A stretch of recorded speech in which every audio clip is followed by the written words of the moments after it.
First up is 8.5. This is a 1963 Italian movie. The basic premise is that that dude there is a director and he's trying to figure out what his next project is going to be, but he can't figure it out. And there's this mounting pressure from his whole production crew, and he is like having a big mental breakdown because if he can't figure out what his next project is going to be, literally hundreds of people will be out of work. But he also wants to be true to himself and make a good project, so he can't just like shit anything out. So he has to put lots of time and effort into it. But like the ideas he keeps coming up with, people just keep shitting on. So what's he gonna do? Yeah, this was Josh told me to watch this movie because he wanted me to read this book that's kind of inspired by this, and I've heard about it plenty because it's a very influential film. And actually, while watching this movie, I realized that a movie I watched last year with starring Antonio Banderas, Pain and Glory, was heavily influenced by it. And I was like, I feel like I see this connection. And then I went to the trivia for Pain and Glory, and literally the first piece of trivia was, it was influenced by 8.5. Honestly, I would kind of recommend that movie over this one. Like, this one's still good and like a big, like, you know, history of cinema film. But it's just kind of, it's hard to watch. Like, I had to break it up into like 3 viewings to watch the whole thing. Just because it's, it's again a movie from another time and a movie in a different language. Also, like, so it's in Italian, but like at the time, they didn't record, in Italy at the time, they didn't record sound on set. So all the dialogue is ADR'd. And like, even though I'm reading all the text at the bottom, like it's still very clear that like the lips don't match up, and it was really distracting. And I was like really confused, and I had to look up some stuff to figure out why everything felt so strange and whatnot. The movie was very train of thought. Like it just went from like dream sequence to like regular scene, but then like sometimes he'll just start fantasizing about stuff and things will just kind of happen. And it was very interesting and strange. And I'm glad I have watched this now, but I'm probably never going to watch it again. And like for a while, I wasn't even certain I was going to put it in liked, just because of how kind of weird and out there this movie is. But yeah, it was good. It was solid. It makes sense that it became so influential and stuff. But yeah, so don't recommend it, but it is important to film history. Yeah. Next up is High Life. This is a 2019 French art house movie starring Robert Pattinson, my 4th one of him, Mia Goth, my 2nd one of her, and then some other people that I'm not going to name. The basic premise of this, I am going to spoil the movie because a big part of this movie is it's a slow burn. So like the only thing that's really keeping your attention is like figuring out what the hell is going on. And so I'm going to tell you stuff that's going on. So yeah, I also don't recommend this movie though. Anyway, so Robert Pattinson is alone in deep space with a baby girl, and he's just trying to live life.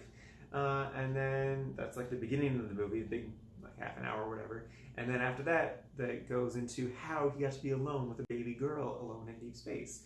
And that part of the movie is deeply, incredibly sexual. Like there is just so much semen.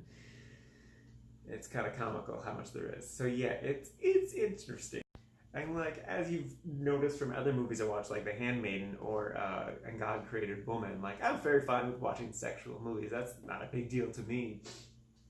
But my issue with this being a sexual movie is that like one of the very first shots of the movie is the baby girl completely naked and you see everything, which in and of itself is a very innocent thing. But like when put in the context of a very sexual movie, that puts that image in a very, very different light.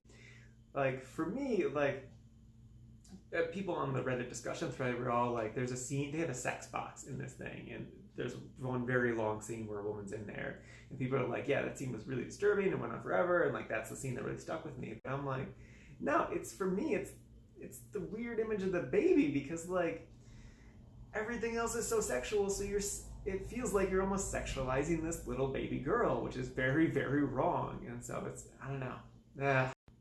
I don't think they were actually trying to sexualize the baby, but it just, with the context of everything, it just gives me the wrong taste, I guess.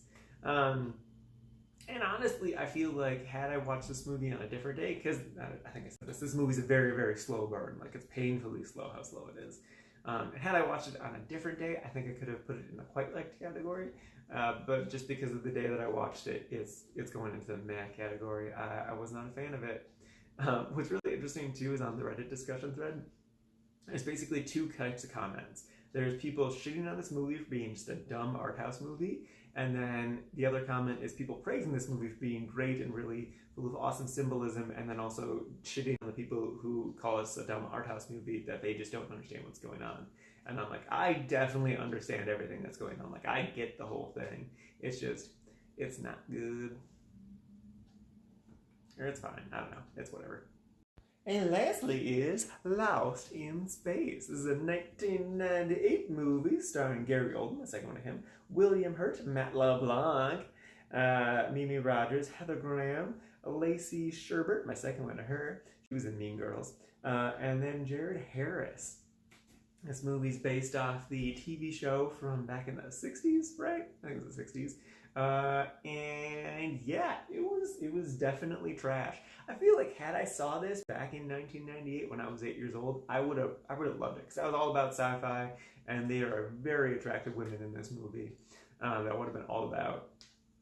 But yeah, it's not good. There's so much like really awful CGI, and just like everything's just a big convoluted mess. Like the first scene, like they kind of try to establish like what's going on Earth, and I'm just like, I have no idea what they were saying. Like I heard the words, they came into my head, but they just went, nope. They're also just trying really, really hard to be Star Wars. Like Matt LeBlanc and Jolie was trying to be Han Solo, like doing his best Han Solo impression, and it does not land.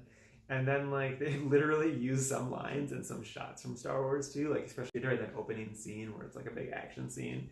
And I was like, okay guys, you can stop trying so hard to be Star Wars and do something else with yourself. Because really, this is supposed to be more an adventure movie. This really should not be an action movie, because it's more like exploring and discovering and stuff.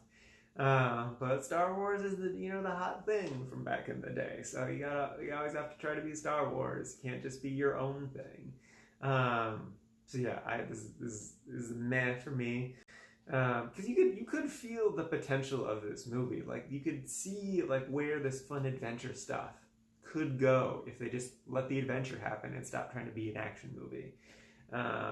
Yeah.